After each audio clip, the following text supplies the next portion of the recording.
Hi everyone, thanks for tuning in. Today we're going to talk about the Sonata treatment for fibroids. Joining me today is Dr. David Toub, who is an American gynecologist himself, but he is also the Senior Vice President for Medical Affairs of Gynesonics USA, which is the company that produces the Sonata fibroid ablation procedure. We have spoken many times on the same programs together in conferences, and I have never failed to be impressed by the depth of his knowledge, and in addition to that, with the effortless ease to which he can explain concepts. So I'm really, really excited to have him on the show today, and so that we can learn all about the Sonata procedure. David, welcome. Thank you so much for joining me today. Thank you so much, Gail. It's a pleasure as always. Now I'm probably quite blushing by all the nice overstated things you've said, but thank you so much. It's all true, as you know. Okay, so David, as you know, this podcast is aimed at educating patients. So for that reason, we try to avoid medical terminology as far as possible so that it remains as accessible as possible to everyone. Is that okay? Absolutely. Okay, so let's get right to it. What exactly is Sonata fibroid ablation? What is the procedure about? So what the procedure is about is really almost a magical thing. It's a wonderful thing because it provides another choice for women who are suffering from uterine fibroids, which amounts to a fair number of women on the planet, particularly women of color, but across all sorts of ethnicities and countries. What it is a completely transcervical procedure where there's a device that goes in through the cervix into the endometrial cavity, the same birth canal basically where babies come out of, and that's used to gently heat fibroids guided by intrauterine ultrasound. So an ultrasound probe is inside the device itself that goes into the uterus to allow the gynecologist to find the fibroid, target the fibroid, and then insert a series of needle electrodes that are very thin into the fibroid to then heat it and make that fibroid essentially not viable. It will shrink down over time, and symptoms should also significantly diminish.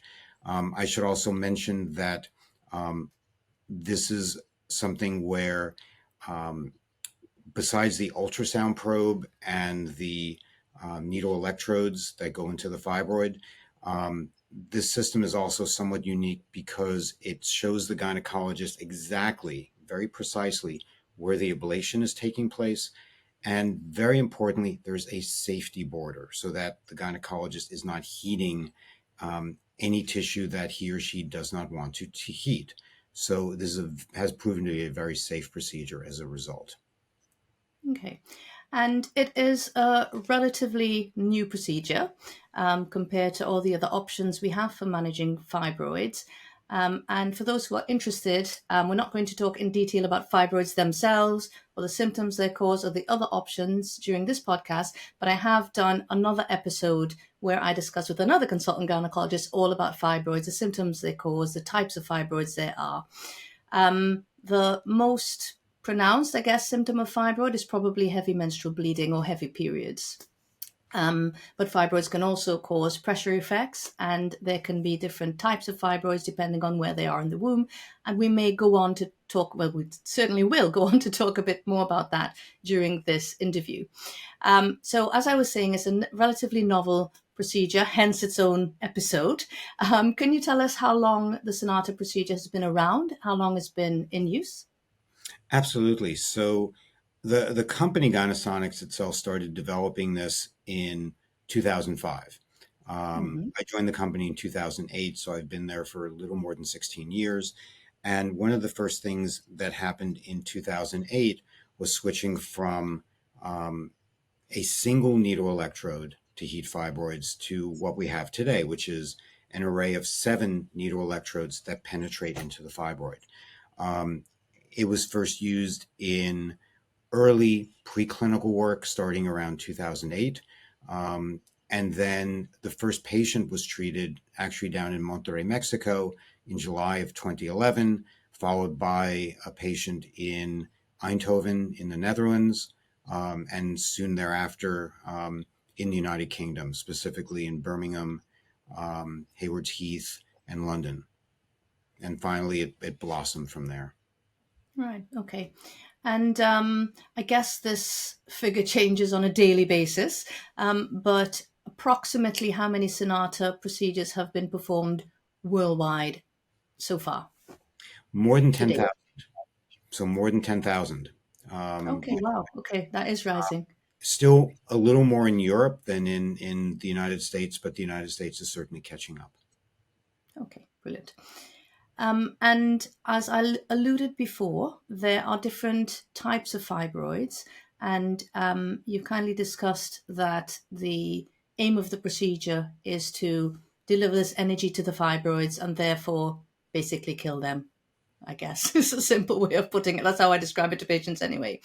Um, can you just give us, in brief summary, the different types of fibroids, and can all fibroids be treated by the Sonata procedure? Because that's an important distinction, both for patients to make and for doctors, general practitioners, family doctors, to know which patients are appropriate to be referred for this procedure. Thank you. Certainly. So when we use Sonata, we're able to treat most fibroids that are in the uterus. The only fibroids we don't typically treat with Sonata are those that are on a stalk. The reason for that is because we don't want that stalk to separate and have the fibroids get trapped somewhere they shouldn't be, or Yeah. if they're on a stalk outside the uterus, we don't want to go outside the uterus with energy that would not be safe. We also don't treat those very occasional cervical fibroids because we just do not have data on that. But every other type of fibroid that are either in the birth canal itself or deep within the muscle layer of the uterus, we absolutely can and do treat. Many of your viewers may be familiar with hysteroscopy as a treatment for fibroids. This is a way of providing a very similar route to treat fibroids as hysteroscopy, but we're able to treat even deeper fibroids that we can't possibly treat with a hysteroscope, because with hysteroscopy, we're limited. We can only treat fibroids we can see through the hysteroscope. Because of the intrauterine ultrasound, we can treat not just those fibroids that are inside the endometrial cavity, the birth canal, but we can also treat deeper within the muscle layer of the uterus. Okay, so that's really clear which fibroids are amenable to treatment by Sonata. The other thing we learned in my previous episode is that fibroids can be at different positions in the womb, so inside the cavity or where babies lie in the womb, in the wall, or piggybacking on the outside. We also learned that fibroids can be multiple, so one woman can have several fibroids. And the third thing we learned is that fibroids can vary tremendously in size, from the size of a pea to the size of a basketball.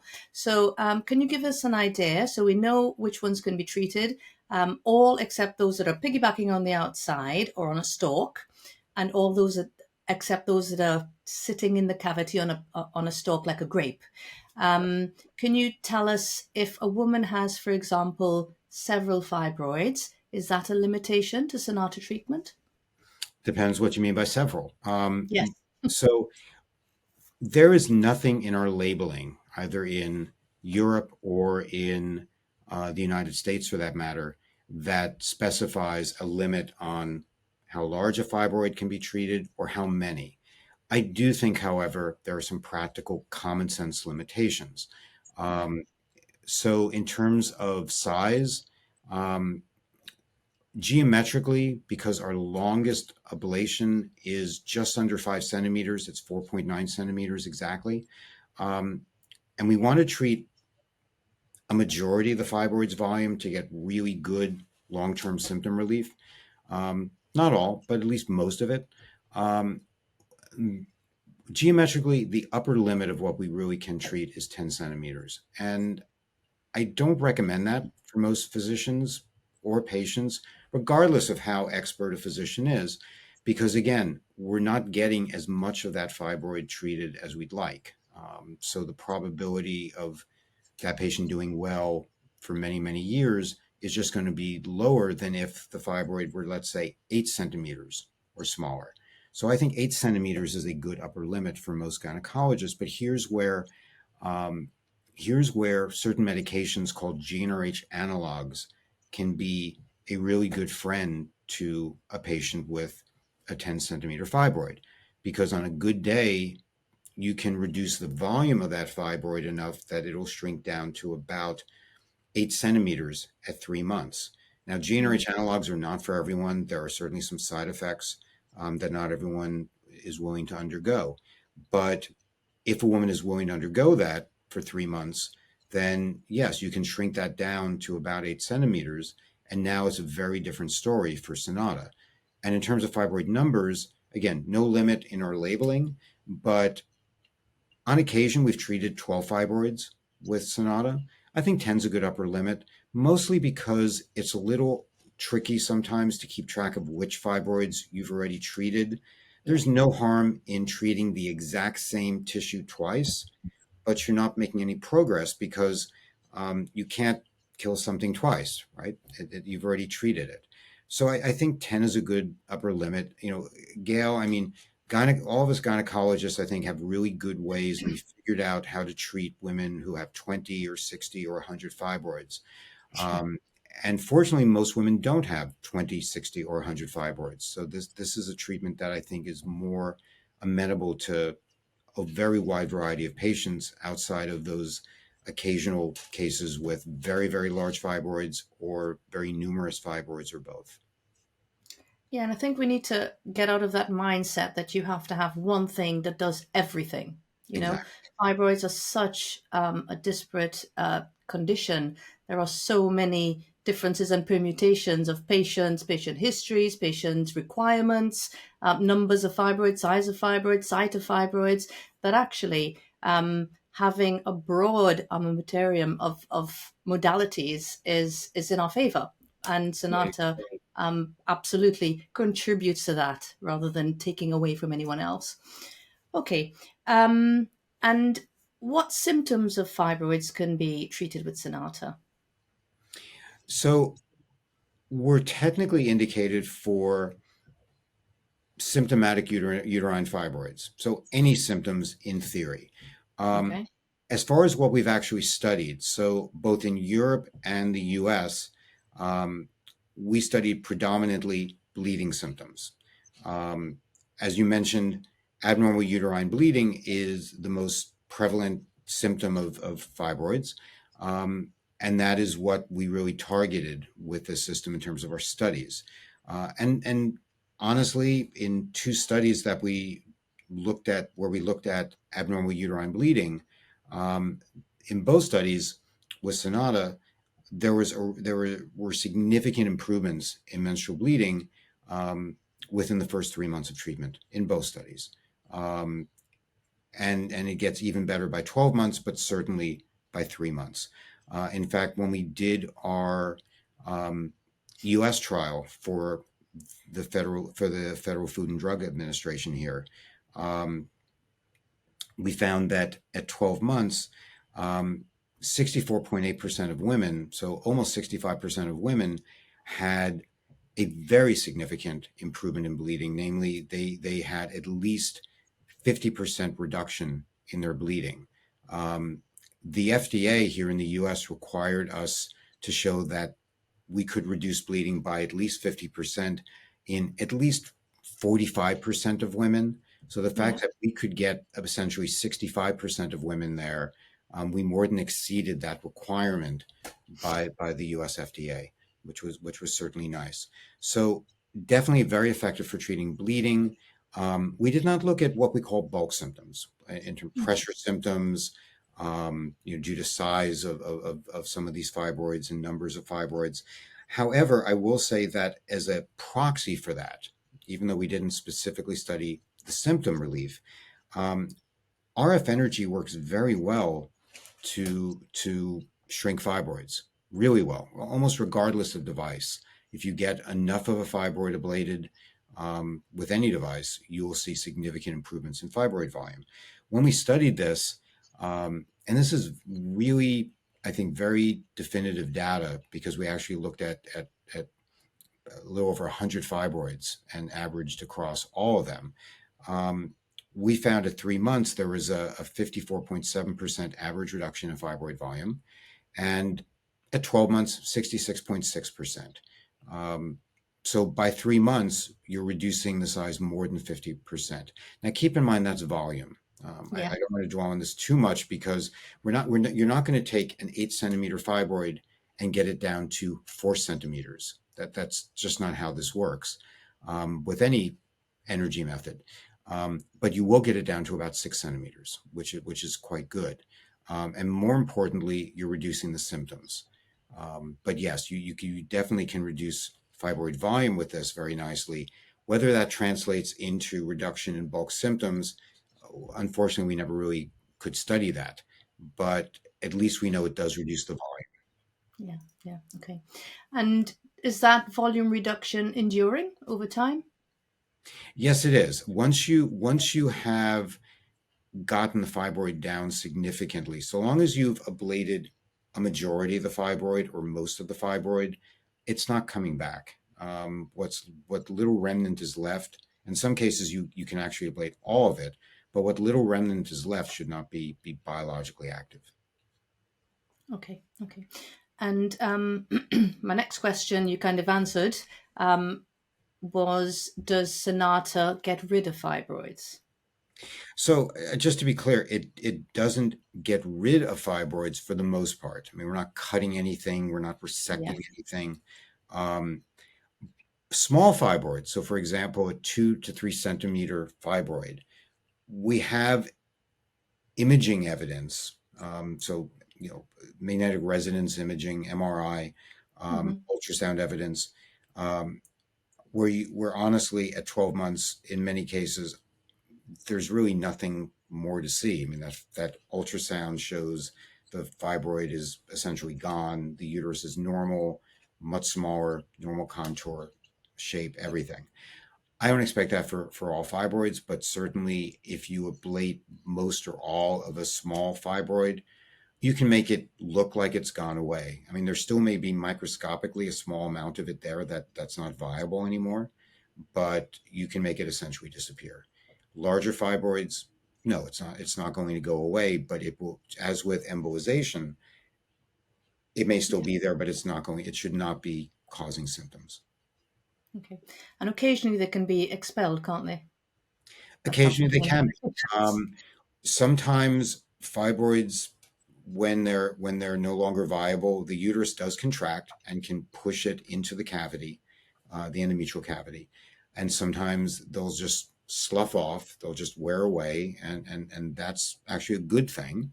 Yeah. It's a nice way to get rid of all that tissue very gradually. Sometimes, though, they may come out whole, um, and when that happens, if it's expelled completely, while it may be a little surprising to patients, at the same time, it's curative for that fibroid. The fibroid's gone. So in those cases, yes, the fibroids can absolutely go away. Okay. And patients often ask as well, will my fibroids come back or grow back after I've had the Sonata treatment? So in terms of the treated fibroids, if they've been adequately treated, and again, some fibroids are a little more aggressive than others in terms of their biology, but overall, they should not come back. That doesn't, however, mean that a woman cannot develop new fibroids. Women who have a lot of fibroids at the time of treatment are at a much higher risk of developing new fibroids years Exactly. later. That's sometimes that's heredity. Sometimes it relates to vitamin D intake. We don't totally understand it, but certainly new fibroids can always form, unfortunately. And would you say that most women who have Sonata treatment don't require any further treatment down the track? And I know that varies with the woman, with the age she's had it, with how many fibroids she has, etc., etc. But by and large, as a takeaway message to patients, um, is this what would be viewed as, well, yeah, this is a treatment, this is the treatment, and you are unlikely to require more treatment in the future? So for most women that we studied, at least through 3 to 5 years, that's absolutely correct. And when we looked through 3 years in our largest study to date, which was 147 patients total, through 3 years, there was only an 8.2% risk of needing further surgery, Yeah. which is actually really good. That's much lower than what we see after embolization, lower than what we see even after myomectomy, where we're taking out fibroids.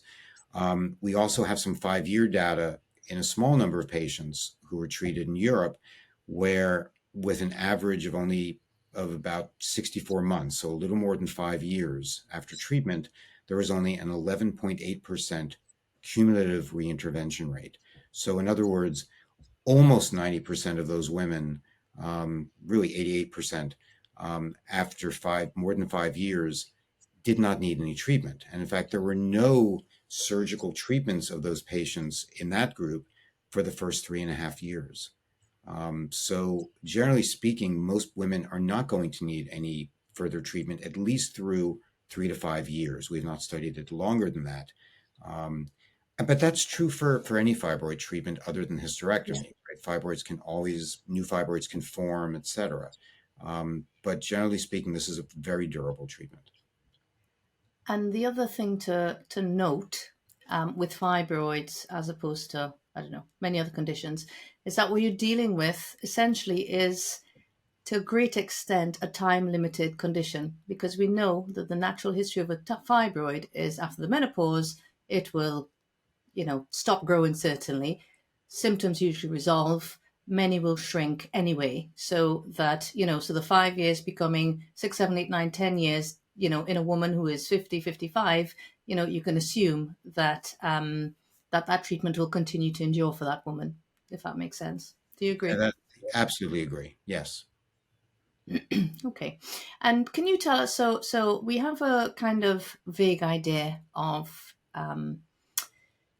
how the Sonata procedure works, and what is the goal of Sonata treatment, and why it works, to reduce the size of fibroids and therefore reduce symptoms. Can you tell me kind of briefly, because I'm sure women will be very interested, exactly how the procedure is performed so that they know what they're kind of signing up for? Certainly. So the way this is performed, so in the United Kingdom, it's performed either under general anesthesia in the theater, or very excitingly under local anesthesia, generally with a paracervical block. Yeah. Um, so in an outpatient setting. Um, Hmm. we've also done it in the United States and parts of Europe with what we call regional anesthesia, so a spinal block or epidural, as we do in obstetrics, also under conscious sedation, twilight sleep. Um, Yeah. so, because it's not a very painful procedure. But essentially, how it's done is you have to gain access into the endometrial cavity, the birth canal, Yeah. um, either through a series of thin mechanical dilators that are rigid and gradually dilate the cervix, or with the drug misoprostol, which helps to thin out the cervix and dilate it a bit, or with actually, you could use some seaweed sticks, believe it or not, called laminaria. Um, of my generation, that was a thing, to basically help dilate the cervix. Once the cervix is dilated, however, then you would basically put the Sonata device in. It's fairly thin. It's only about 9 millimeters in thickness. That goes into the uterus. And the first thing that the gynecologist does is find the fibroids to treat. Because again, it's guided by ultrasound inside the device. Once a gynecologist like yourself finds the fibroid to treat, then they use what we call a smart guide.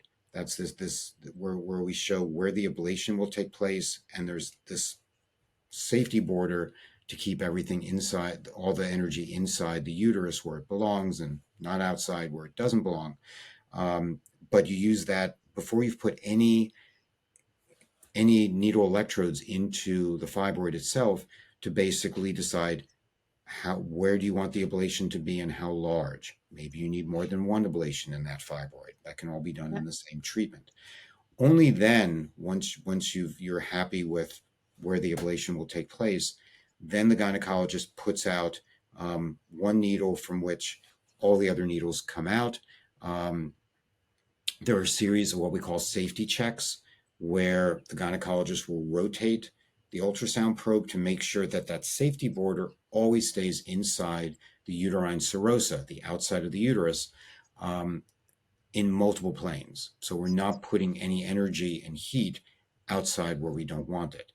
And then when the gynecologist is happy with that and convinced it's safe, then you step on the foot pedal and the system knows how long to ablate for, and it will create an ablation of the size that was graphically chosen by the gynecologist. It will shut off delivery of radiofrequency energy at the right time. And then you as the gynecologist can go in and decide, do you need to make additional ablations in that fibroid? Do you want to treat other fibroids? And if that's all you have to treat, then you're done.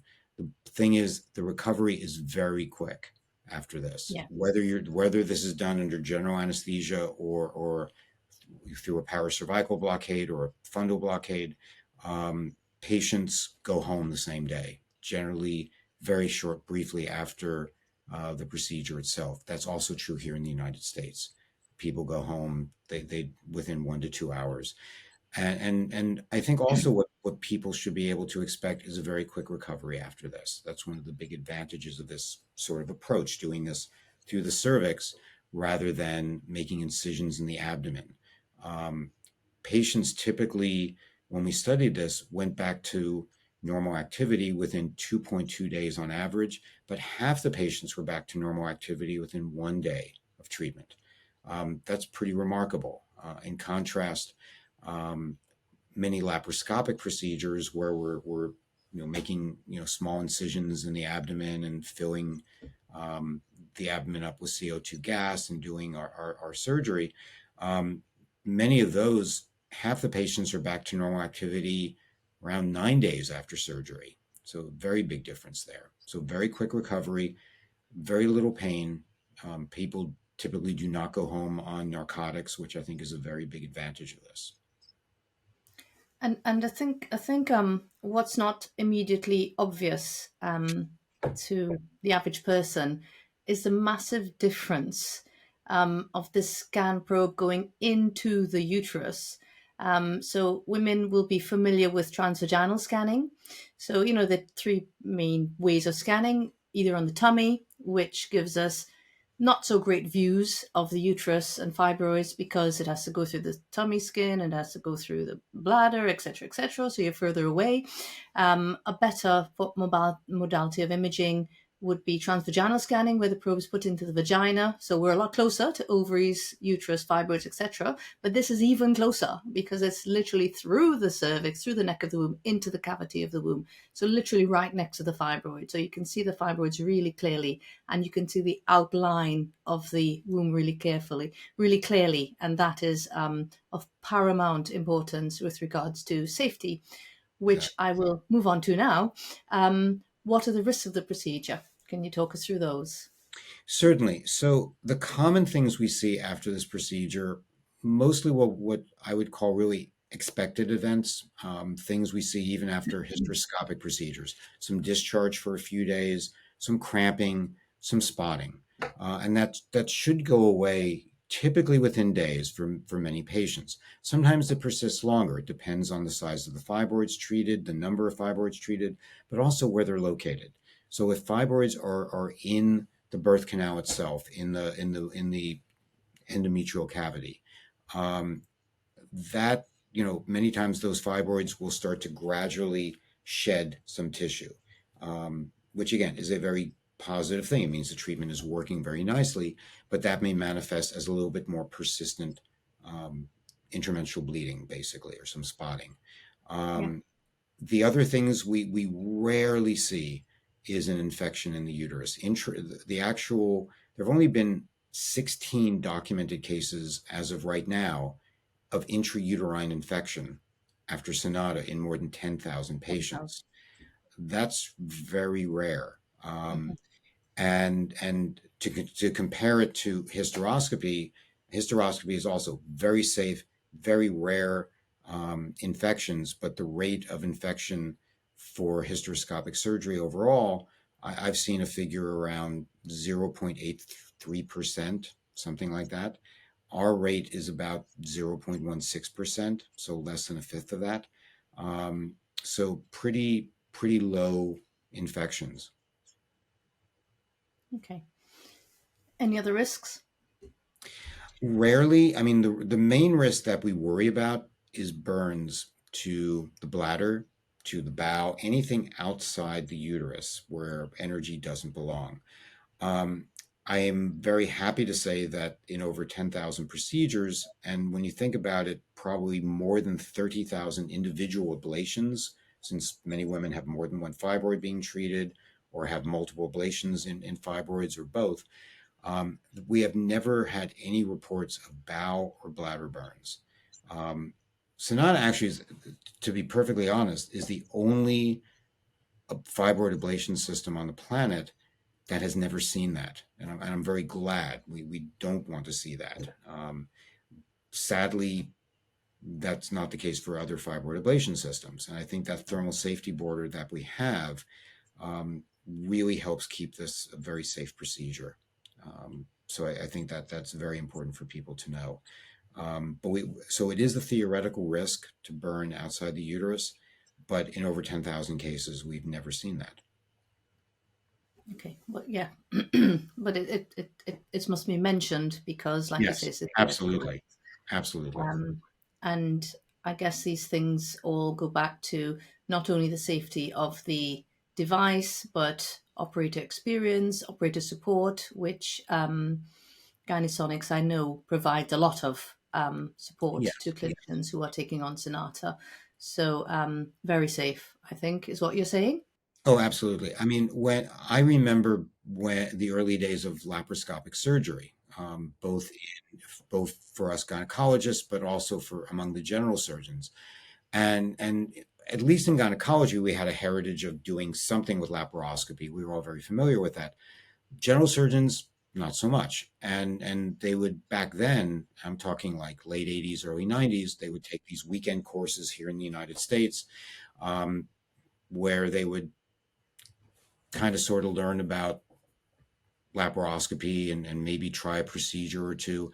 And then they went out in the world with no supervision and they could start treating gallbladders and things like that. And they had a whole slew of very unfortunate consequences and complications early on, which fortunately we don't see now. But that's why we feel very strongly that for initial procedures until a physician is fluent with our device, and it doesn't take long for most physicians to become very fluent with this.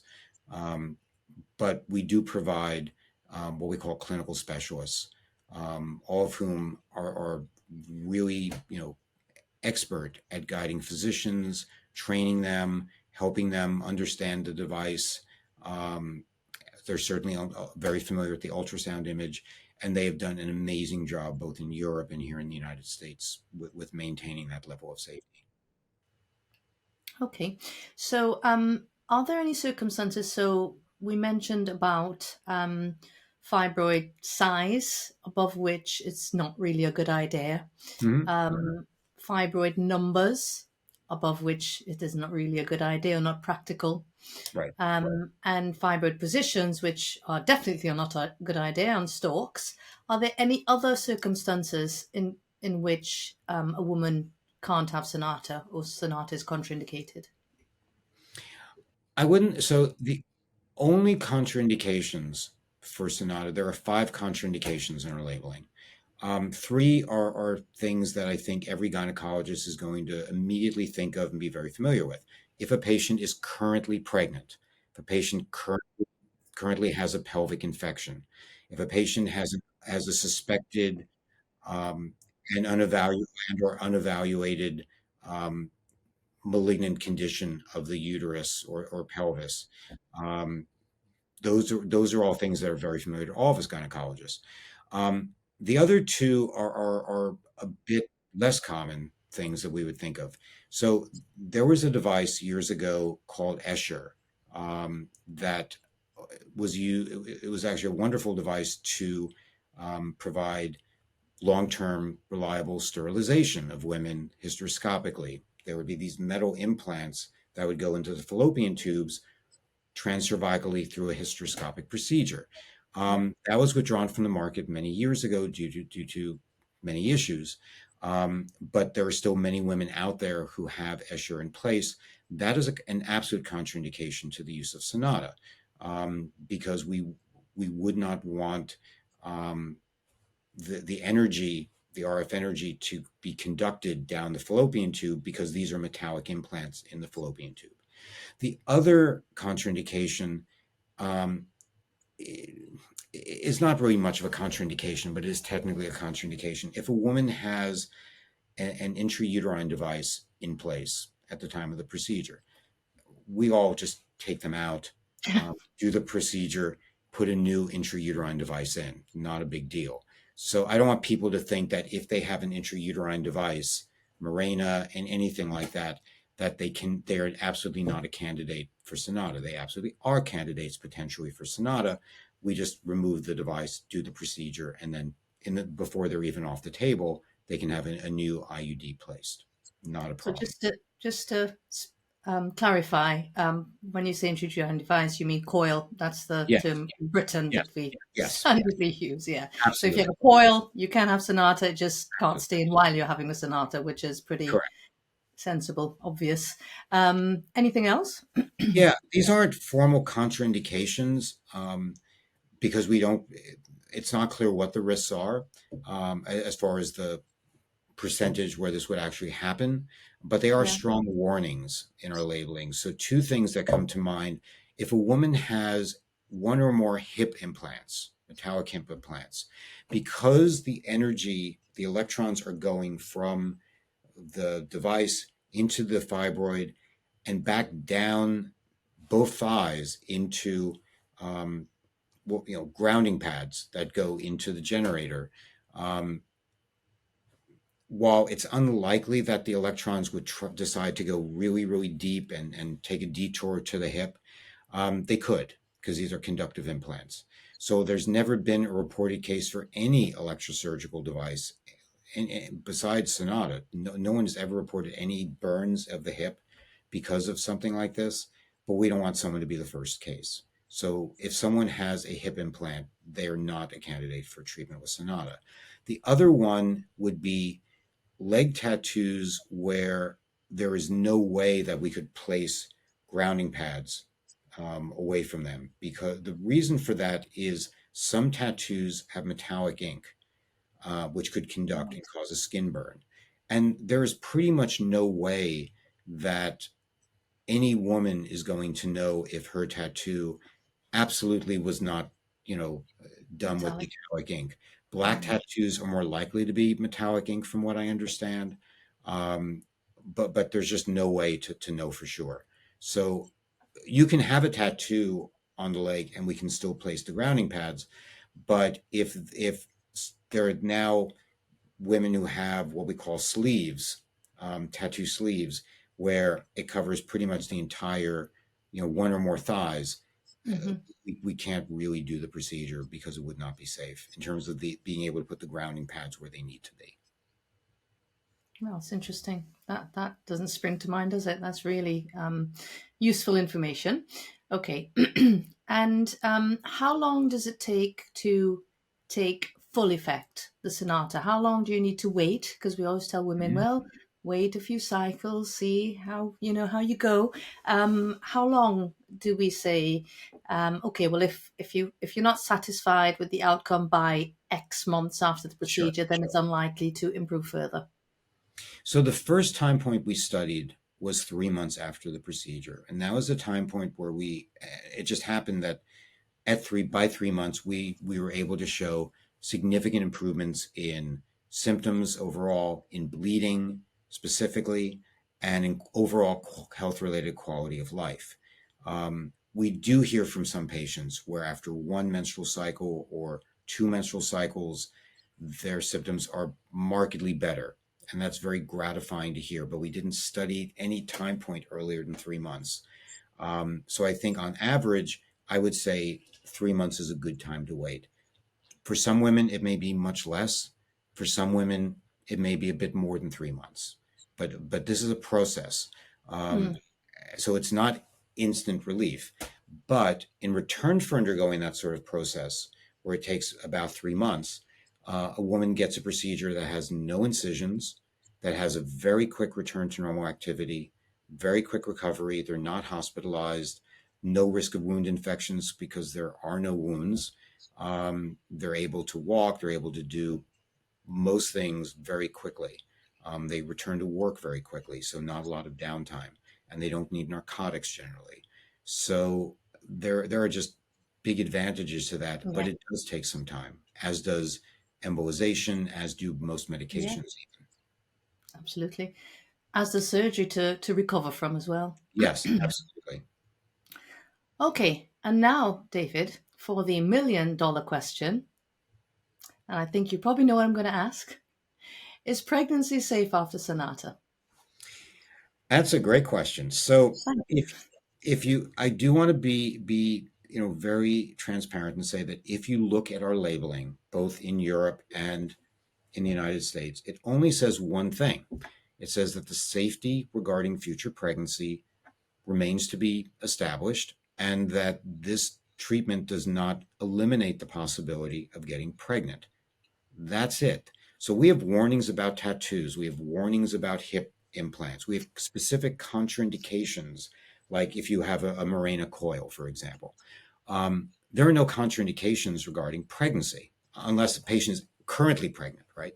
Yes. Um, so it's a gray zone. The truth is, we have had pregnancies. About 2 years ago, we published a case series of 36 pregnancies with very good outcomes, mostly in Europe, because that's where we started using Sonata. But I'm very happy to report that we recently published a case series of 89 pregnancies that included many pregnancies here in the US as well as in Europe, and also in Mexico, where we did some of our first cases. Um, of those 89 pregnancies and 72 women, we've had 19 vaginal deliveries, and we've had 35 cesarean sections, most of which, all but 6 of which, were a woman's first C-section. And the main reason for those C-sections by far was patient request, because particularly in on the continent, they do that a lot for even a woman's first C-section at Yeah. request. And the other reasons were really the usual obstetrical indications that we all know and love, like a very large baby, a baby coming out, you know, butt first, breech, Hmm. or if the fetal monitor wasn't very reassuring, et cetera. Um, we have had no cases where the uterus ruptured, and that is a concern. That's a concern anytime you cut into the uterus, as you do during many myomectomies. It's a concern after a previous C-section, and it's also a concern if you heat a fibroid, and particularly if you might be damaging the surrounding muscle tissue, the myometrium. Um, Uterine rupture happens even without any treatment of fibroids. Rarely, but it does happen. Um, so we had no cases of that. We had no cases where the placenta grew into um, the muscle layer of the uterus, which does happen, for example, after a procedure called endometrial ablation, which is why women should never get pregnant after that procedure. Um, we did not see that at all. We did not see any stillbirths. Um, so our outcomes were quite good through the 89 pregnancies. And I'm happy to report we're now up to at least 105 pregnancies that I know of. Wow. So it's definitely going up. But I do want to caution people, we don't know anything definitively, right? We would have to have thousands and thousands of deliveries to know what some of these risks are and how often they occur. So I would not say there is a zero risk of any of this. we just haven't done enough pregnancies to really we do not have sufficient numbers of pregnancies to really know what those risks are. But so far, it seems to be a pretty safe option, and certainly safe outcomes have happened. Um, we've seen women get pregnant more than once after treatment with Sonata. In some cases, about 9 or 10 cases, women got pregnant through assisted reproductive technology, so IVF. In some cases, because the male partner was infertile. Um, so we're not seeing anything unusual in the pregnancy outcomes to date. And I also want to mention that this actually is the largest series of pregnancy outcomes after any ablation type treatment of fibroids, whether Sonata, laparoscopic fibroid ablation, single needle, transcervical or transvaginal um, needle ablation, um, focused ultrasound, which is not done very much in Europe, but certainly does happen. And I do know it's still happening in London, for example. Um, so this is a very significant series of Yeah. pregnancies that we've reported. Okay, thank you. And the other, so fibroids live or are formed, develop in the muscle wall of the uterus. The other condition that occurs in the muscle wall of the uterus is a condition called adenomyosis, which many women will be familiar with, and which can be quite a challenging condition to treat in women who wish to retain their uteruses. Do you see a role for Sonata in treating adenomyosis of Potentially, the uterus? potentially. It's certainly something we want to study. It is not within our indication, just to be clear. We were indicated Okay. to treat fibroids, not adenomyosis.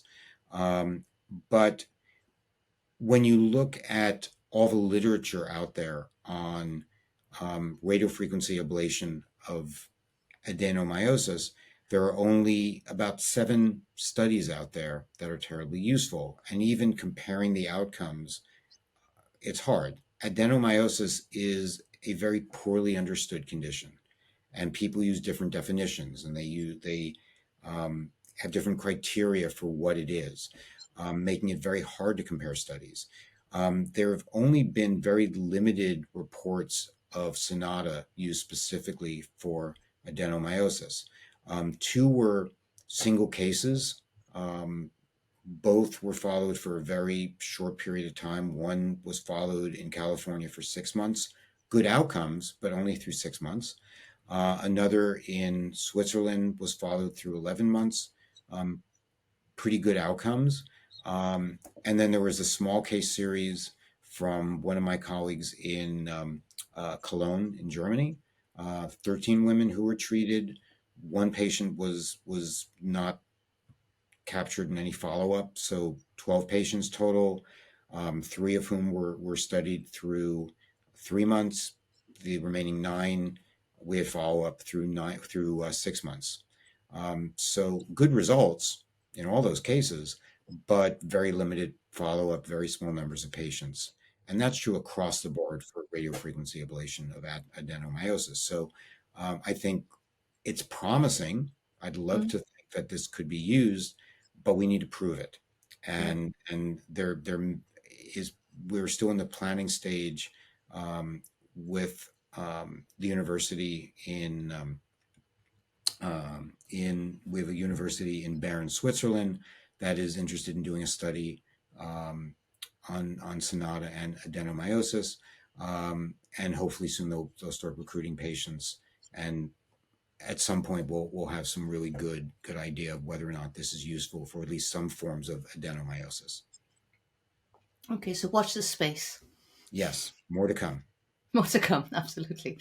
Okay, so finally, David, my last question is that you have been involved in the patient journeys of thousands of women, directly or indirectly, who have used Sonata as a modality of treatment of their fibroids. Given the opportunity, what would you like to say to any woman who may be considering Sonata as a treatment for her uterine fibroids? I would say to any patient that it's important to have choices. And this is can be a really good choice for many women. We're not looking to see myomectomy disappear. We're not looking to see hysterectomy disappear. It can certainly be an appropriate option for many women, but it needs to be the woman's choice. It should be the gynecologist's choice. And too often as gynecologists, um, we see women where their physician only gave them the choice of a hysterectomy for fibroids. And it's unusual that a patient couldn't have another treatment rather than hysterectomy if she chose. And I think this is just one more really good choice for a lot of women. Um, I think that any time you can treat a condition and not have to remove an organ, I think that's a win. That's a really good day for that patient. And this is one of those great choices. It's not going to be for every patient. Nothing is, right? Hysterectomy isn't, myomectomy isn't, um, embolization isn't, but certainly this is something that I think all of us gynecologists need to think of when we see any woman who has symptomatic uterine fibroids who comes to us for care. One of my former registrars, who just happens by coincidence to be a very prolific user of Sonata here in the United States, she tells her gynecology colleagues that Sonata should be the default option until proven otherwise. And I don't disagree with her. And I think women need to be aware of this option.